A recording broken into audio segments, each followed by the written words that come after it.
Straight of Hormuz Oman और Iran के बीच स्थित वह रणनीतिक गलियारा है जिसकी चौड़ाई महज 33 किलोमीटर है, लेकिन आज इसकी गहराई में मौत का सामान तैर रहा है।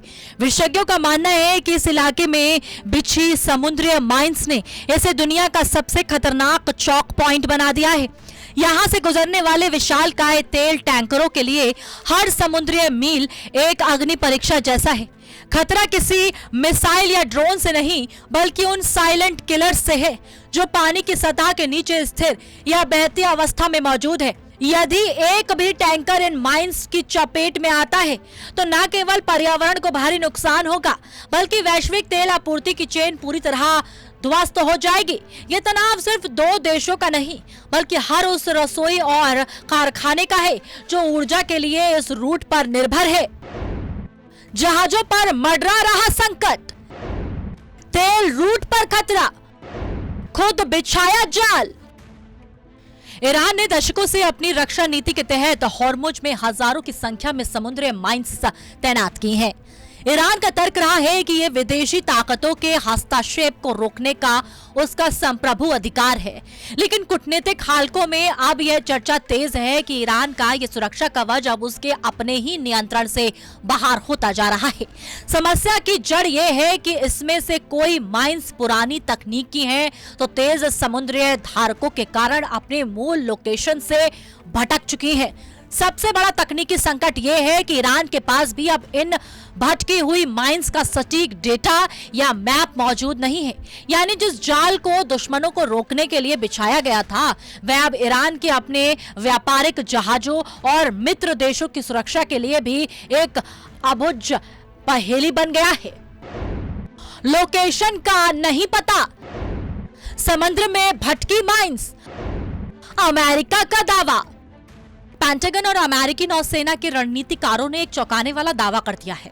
उनका कहना है कि अगर ईरान आज इस रास्ते को पूरी तरह माइन मुक्त करना चाहे तो भी वह ऐसा नहीं कर पाएगा। समुद्री माइंस को हटाना दुनिया के सबसे जटिल सैन्य ऑपरेशनों में से एक है। इसके लिए आधुनिक सोनार तकनीक और विशेष उपकरणों की आवश्यकता होती है, जिसमें से कई कड़े अंतर्राष्ट्रीय प्रतिबंधों के कारण ईरान की पहुंच सीमित है।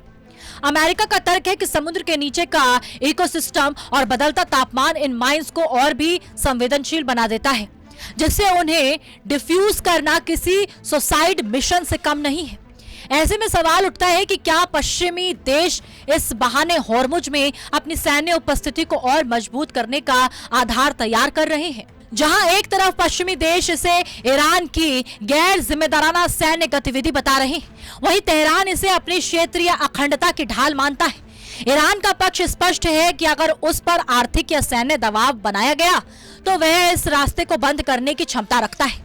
लेकिन हकीकत यह है कि हॉर्मुज के बंद होने का मतलब है वैश्विक मद्दी को खुला निमंत्रण। खाड़ी देशों से निकलने वाला कच्चा तेल अगर रुक गया तो एशियाई और यूरोपीय देशों में हाहाकार मच जाएगा। विशेषज्ञ चेतावनी दे रहे हैं कि यदि स्थिति बिना युद्ध के युद्ध जैसी है, यदि समुद्र के भीतर कोई अनचाहा धमाका होता है तो दोषारोपण का जो दौर शुरू होगा वह मध्य पूर्व को एक बड़े क्षेत्रीय संघर्ष की आग में झोंक सकता है। दुनिया इस वक्त बारूद के ढेर पर बैठी है, जिसकी चिंगारी इन लहरों के नीचे दबी है। तकनीकी चुनौती भारी, खतरा बरकरार, तेल सप्लाई पर असर। हॉर्मुज का ये माइन ट्रैप आज उस मोड़ पर खड़ा है जहां सैन्य ताकत और कूटनीतिक दोनों बेबस नजर आ रही हैं। यह सिर्फ तेल की कीमतों का मसला नहीं है, बल्कि यह सवाल है अंतर्राष्ट्रीय जल क्षेत्र की सुरक्षा और जिम्मेदारी का। ईरान के सामने चुनौती अपने ही बिछाए जाल को समेटने की है, तो दुनिया के सामने चुनौती इस रास्ते को सुरक्षित रखने की है।